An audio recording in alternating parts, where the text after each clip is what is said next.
నీ ఆఫీసులో ఎక్కేసుకోరా బాబు. ఏంటోరే బామ్మర్ది, ఏంటి పళ్ళు కొంటున్నావా? లేదు లారీలు కొంటున్నాను. ఈ ఎటకరాలకు లోపమే లేదు. కానీ రే, ఈ కాశ్మీర్ యాపిల్స్ తింటే రక్తం అడతారే. ఎక్కడి నుంచి? కుళ్ళు జోకులు ఆపి బస్సు బయలుదేరుతుంది, వచ్చాయి. ఇక్కడే ఉంటే దోలు తీరిపోద్ది. అరే అందరూ ఎక్కరా? అరే గొట్టం,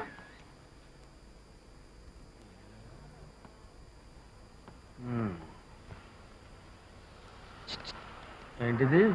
ఎవరు మీరు? మీరెవరు? అయ్యి బాబా, ఆయన ఎవరేంటండి? మా బావ.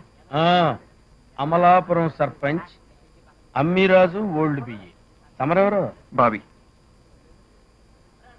ఆ?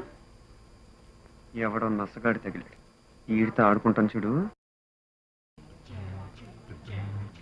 భాగ్యమతి. భాగ్యమతి శ్రీమతి? భాగ్యమతి. భాగ్యమతి శ్రీమతి అని అడుగుతున్నా. భాగ్యమతేనండి.